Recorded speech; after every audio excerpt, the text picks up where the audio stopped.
ہمارے سامنے جو ان کی طرف سے انفارمیشن آئی ہے وہ اس لحاظ سے بھی کانفلکٹنگ ہے کہ ایک طرف یہ کہا جا رہا ہے کہ جی جو لوگ یہاں پہ گرین کارڈ حاصل کرنا چاہتے ہیں اس کا سٹینڈرڈ ہم مقرر یہ کر رہے ہیں کہ ایکسٹرا آرڈنری سرکمسٹانسز میں وہ یہاں پہ گرین کارڈ کے لیے اپلائی کر سکتے ہیں. اب یہ جو سٹینڈرڈ مقرر کیا جا رہا ہے یہ بالکل غلط ہے. قانون میں کہیں پہ بھی یہ نہیں لکھا ہوا کہ آپ ایکسٹریم سرکمسٹانسز شو کیجئے.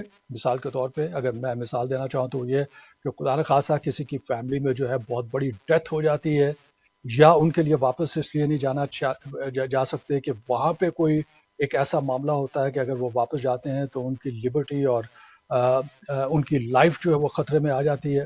ایکسٹرا آرڈنری تو اس قسم کی کوئی شرط عائد نہیں کی گئی. جس طرح سے میں نے بتایا کہ 1952 سے یہ قانون جو ہے چل رہا ہے اور اس میں کہیں پہ بھی یہ شرط نہیں رکھی گئی کہ ایکسٹرا آرڈنری سرکمسٹانسز ہونے چاہیے. لیکن اسے اس کو ایکسٹرا آرڈنری ریلیف ضرور کہا جا سکتا ہے, جو مرضی آپ کہہ لیں. دونوں میں بہت بنیادی فرق ہے. تو یہاں پہ کانٹرڈکشن جو ہمیں نظر آ رہی ہے میمو میں جو ہے کہیں پہ بھی ایکسٹرا آرڈنری سرکمسٹانسز کا سٹینڈرڈ پورا کرنے کی بات نہیں کی جا رہی. وہ ریلیف کی بات کر رہے ہیں کہ یہ ایکسٹرا آرڈنری ریلیف ہے کیونکہ کورٹس نے کہا ہے کہ یہ ایکسٹرا آرڈنری, چلیے مان لیتے ہیں کہ یہ ایکسٹرا آرڈنری ریلیف ہے. مثال خاص طور پہ جو ڈیپورٹیشن کے کیسز ہیں, اگر کوئی شخص ڈیپورٹیشن میں ہے اور ڈیپورٹیشن سے اسے نکالا جاتا ہے اور اسے پھر یہ ریلیف دی جاتی ہے تو کہہ لیجیے کہ یہ نا اب یہ جو ہے ایکسٹرا آرڈنری ریلیف ہے, اس میں کوئی فرق نہیں پڑتا. لیکن یہ ثابت کرنے کی ضرورت نہیں ہوتی کہ ایکسٹرا آرڈنری سرکمسٹانسز ہے جس کی وجہ سے یہاں پہ گرین کارڈ دیا جائے. اگر یہ ایکسٹرا آرڈنری سرکمسٹانسز کی دم جو ہے لگی رہتی ہے تو پھر تو بہت کم لوگ جو ہے اس کے لیے کوالیفائی کریں گے. لیکن دوسری طرف کوالیفیکیشن موجود بھی ہے. مثال کے طور پہ لیٹس سے کہ کوئی شخص یہاں پہ جو ہے وہ انٹرا کمپنی ٹرانسفر کے طور پہ آ جاتا ہے L1 ویزا لے کے, جی اچھا. دوسرا شخص جو ہے وہ H1B حاصل کرتا ہے. تیسرا شخص جو ہے وہ وزٹر ویزے پہ آتا ہے اور چوتھا جو ہے وہ اسٹوڈنٹ ویزے پہ آ رہا ہے, سو فورتھ اینڈ سو آن.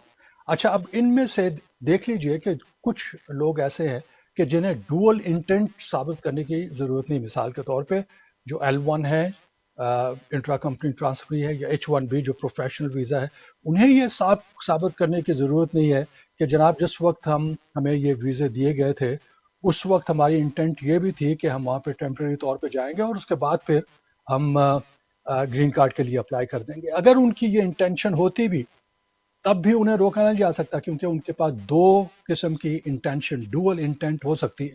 کیونکہ وہ وہاں پہ گئے ہیں, انہوں نے کہا کہ ہم اس ویزے پہ وہاں پہ جا رہے ہیں ٹیمپریری ویزے پہ, اور یہاں پہ آنے کے بعد اگر وہ اپنی انٹینٹ تبدیل کرنا چاہتے ہیں تو کسی قسم کی پابندی نہیں ہے. تو ان کے لیے جو ہے راستہ کیسے آپ بند کر سکتے ہیں ایکسٹرا سرکمسٹانسز کے نام پہ.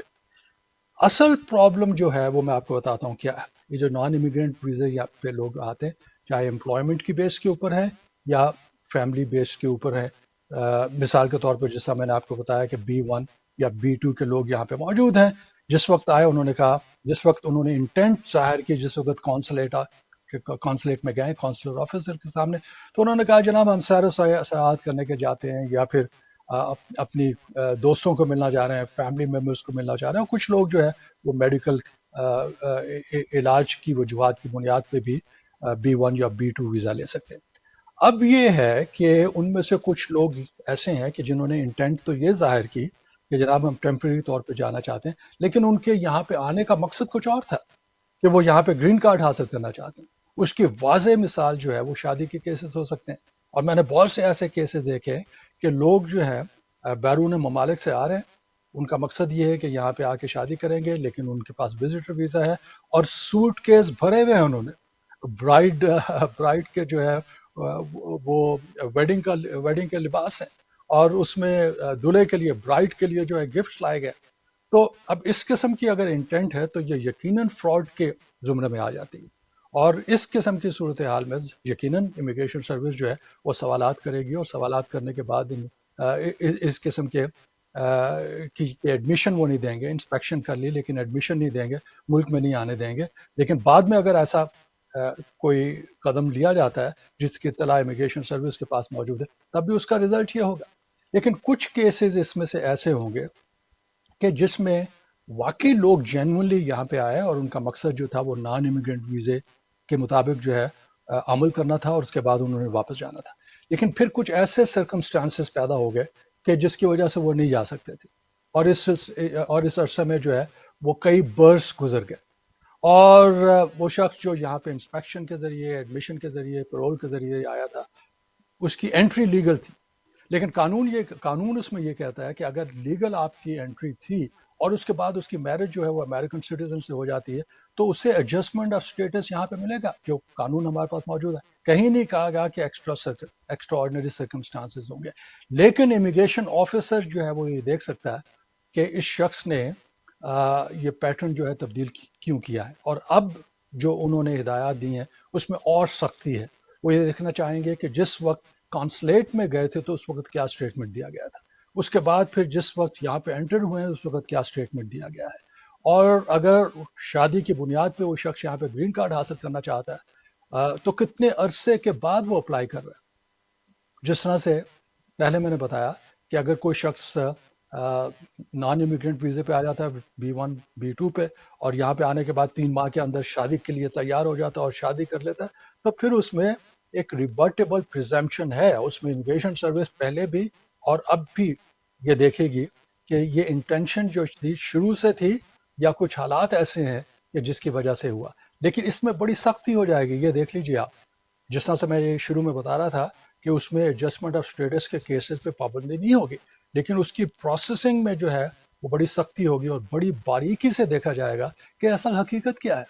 اور یہاں پہ وہ ڈسکریشن کا لفظ ہمارے سامنے آتا ہے جو اس میمو میں بار بار استعمال کیا گیا, جس میں امیگریشن سروس یہ کہہ رہی ہے کہ ہمارے جو آفیسرز ہیں وہ اپنی ڈسکریشن استعمال کریں گے. تو ڈسکریشن کوئی میجک ورڈ ہے کیا ہے؟ یہ ڈسکریشن سے مراد یہ ہے وہ اپنی ثوابدید استعمال کریں گے.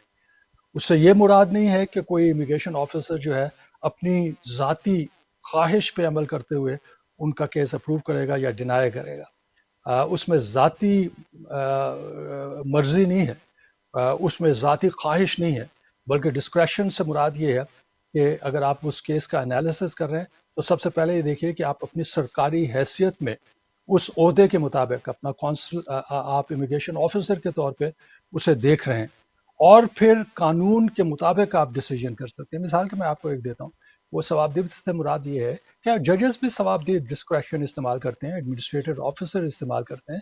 اور مثال کے طور پہ اگر کوئی ایسا قانون کسی شخص نے کوئی جو جرم کیا ہے اور اس جرم کی سزا جو ہے 1 سال بھی ہو سکتی ہے یا 2 سال ہو سکتی ہے, تو اس میں ثوابدید ڈسکریشن سے مراد یہ ہے کہ آفیسر جو ہے تمام حالات کو دیکھنے کے بعد یہ کہہ رہا ہے کہ اس کو 1 سال ہی کی سزا ہونی چاہیے, کہ کیونکہ اس میں اور بہت سی چیزیں اس نے کی ہیں کہ جو اچھی ہیں, جو پازیٹیو سائڈ پہ لے کے جاتی ہے. اس لیے میں ڈسکریشن استعمال کرتا ہوں.